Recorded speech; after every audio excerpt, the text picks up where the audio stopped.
गौतम बुद्ध के जीवन की एक रोचक कहानी जो आपके कई सवालों का जवाब दे देगी। गौतम बुद्ध के बारे में हम सभी अच्छी तरह जानते हैं। एक युवराज जिसने ज्ञान की तलाश में अपने राजपाट और परिवार सबको त्याग दिया। बुद्ध ने ज्ञान प्राप्ति के बाद लोगों को उपदेश देने शुरू किए और समझाया कि व्यक्ति अपने अच्छे बुरे का स्वयं जिम्मेदार है। उन्होंने अपने जीवन काल में कई शिक्षाएं दी, लेकिन कुछ ही लोग ऐसे थे कि जो उनकी शिक्षाओं को समझ पाए और सत्य को जान पाए।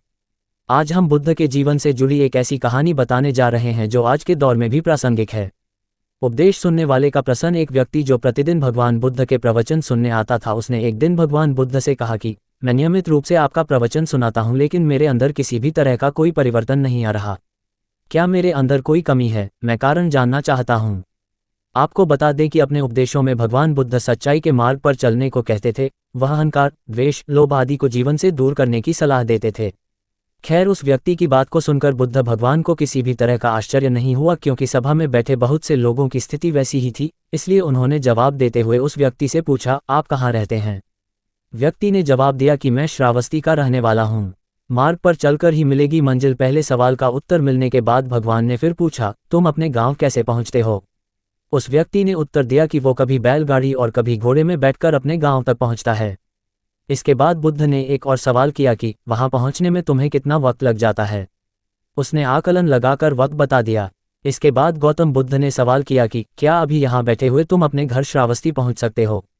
वह व्यक्ति थोड़ा अचंभित हुआ और उसने जवाब देते हुए कहा कि यहां बैठे मैं कैसे अपने घर पहुंच सकता हूं? घर पहुंचने के लिए तो मेरे को चलना पड़ेगा और फिर वाहन में बैठकर ही मैं घर तक पहुंच सकता हूं। उस व्यक्ति की बात पर जवाब देते हुए बुद्ध बोले कि तुम सही कहते हो, चलकर ही मंजिल तक पहुंचा जा सकता है। सीख को जीवन में उतारना जरूरी। भगवान बुद्ध ने आगे समझाते हुए उस व्यक्ति से कहा कि जिस तरह बिना चले मंजिल नहीं मिलती, उसी प्रकार अच्छी बातों को केवल सुनकर कोई परिवर्तन नहीं आता। अच्छी बातों को अपने आचरण में ढालकर ही व्यक्ति को मंजिल मिलती है। इसके बाद वह व्यक्ति अपनी भूल को समझ गया और उसने बुद्ध के बताए मार्ग पर चलने का फैसला किया।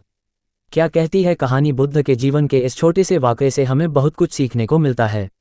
ऐसा नहीं है कि आज के दौर में उनकी शिक्षाओं के बारे में कोई जानता न हो, और ना ही ऐसा है कि आज के समय में ऐसे लोग न हो जो सही मार्ग पर चलने के उपदेश देते हैं।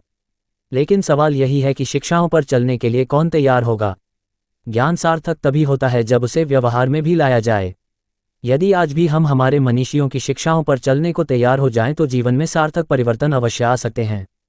जो लोग अपनी असफलताओं का रोना रोते हैं, उनके लिए भी यह कहानी सीख देती है कि क्या आप उस मार्ग पर चले जिस पर चलकर आप मंजिल पाना चाहते थे?